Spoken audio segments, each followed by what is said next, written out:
Welcome to The Explainer. Today, we're going to dive into the complex journey of the American teacher.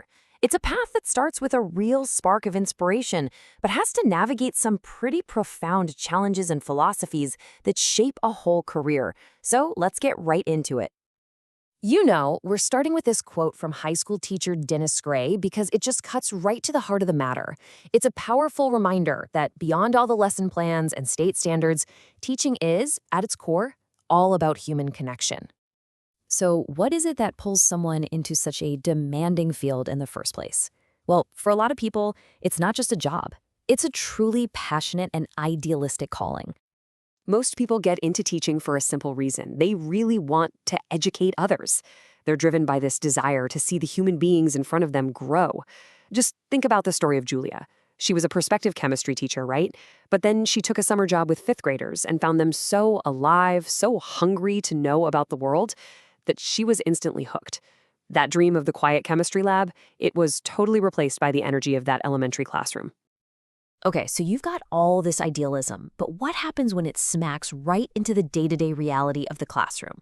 Well, that first year, it can be a real trial by fire. The culture shock can be incredibly intense. You might walk in thinking you're going to change the world, but the reality can just feel completely overwhelming. There was a second-grade teacher, Charlotte Tucker, who said her first 5 weeks were the most frustrating of her life. Her words were that she felt like she'd been swimming in molasses.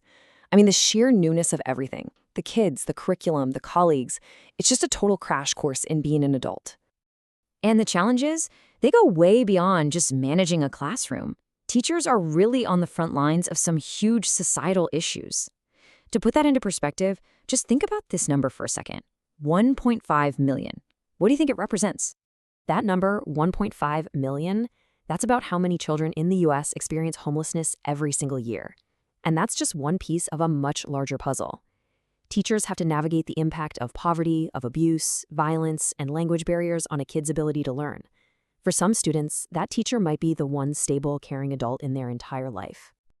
So when you're faced with all of these realities, you have to constantly grapple with a really fundamental question, one that shapes your entire approach. What is a school actually for? Now, to answer that, we first need to get a couple of key terms straight. On the one hand, you have education. This is the big picture, right? It's the lifelong journey of developing our minds, our skills, and our character. And it happens everywhere, not just inside a classroom. And then you have schooling. This is the formal, institutionalized version of education. It's the whole structure of bells and homework and faculty meetings. And the risk for any teacher is getting so caught up in the routines of schooling that you lose sight of that bigger, more important goal of education. And this really highlights the core tension teachers have to deal with every single day. Society asks schools to do all of these things at the same time. Create good citizens, capable workers, well-adjusted people, and, oh, by the way, make sure you nurture the unique spark in every single child. It is a massive, massive balancing act. So how on earth does a teacher manage all these competing demands? Well, they build a professional toolkit.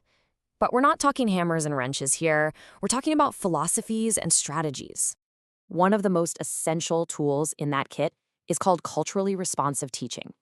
This approach recognizes that the main culture of a school can sometimes put students from different backgrounds at a real disadvantage. So what it does is it actively brings parts of a student's home and community life right into the classroom. And that creates a more welcoming and, frankly, a more effective learning environment for everybody. Another really powerful tool is a philosophy called constructivism.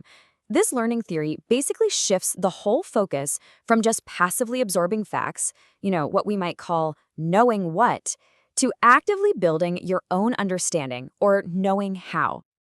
In practice, here's what that looks like. Instead of just giving a lecture, the teacher poses a problem. Then the students, they become detectives. They investigate, they form their own theories, and they test them out. The teacher's job isn't to dictate, but to facilitate, to guide the process of discovery. It's this active approach that makes learning feel real, and believe me, it makes it stick.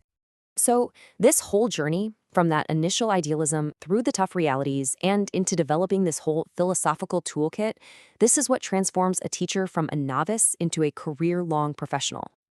At the very heart of this profession lies a really high-stakes idea, the curriculum. It isn't just a list of subjects to get through. It's society's collective bet on what the future will look like. Every single decision about what to teach is a wager on what the next generation is going to need to thrive.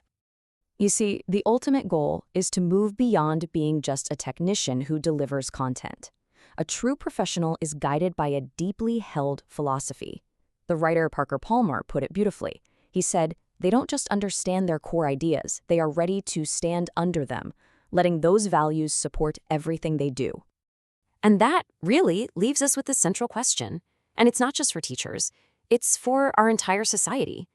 If everything we choose to teach is a bet on the future, then the most important question we can possibly ask ourselves is this: are we policing the right ones?